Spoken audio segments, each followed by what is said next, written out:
Grabe naman kayong mamahiya. Sasampahan ko ng reklamo yung pulis na yan. Story time. Gusto ko lang i-share yung nangyari kanina. After lunch, nagpark ako sa lower session tapos naglakad ako papuntang Mabini kasi magdadrop ako ng mga benta ni Bakat. So nag-cross na ako from I think Jollibee or McDo.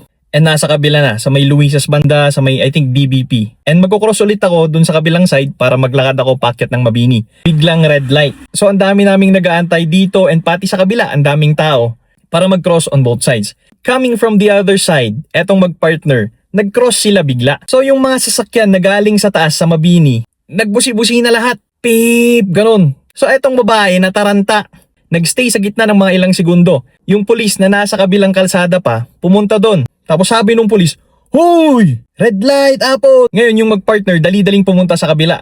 Tapos nung nandun na sila sa kabila, si ate umiiyak. Tapos sabi niya, "Grabe naman kayong mamahiya. Sasampahan ko ng reklamo yung pulis na yan. Sasampahan ko ng reklamo yung traffic enforcer na yan. Ganto ganyan." Nagkaka-panic attack ako, yung anxiety ko, sabi niya. Tapos biglang green light na. Syempre tumawid na ako, tapos umakyat na ako papuntang Mabini.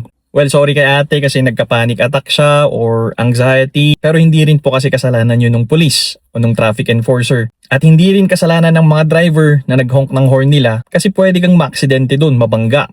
And hindi ko rin po alam kung saang lugar kayo galing pero dito po sa Baguio City talagang stricto yung traffic rules at yung mga tao dito sinusunod talaga nila ang traffic lights, tumatawid kung green at tumitigil kung red. Halos lahat, may mga iba pa rin namang pasaway. Kaya sa mga first time dyan umakyat ng Baguio, hopefully yung kwento na yon is gonna give you some tips kung paano nga ba dito sa Baguio City.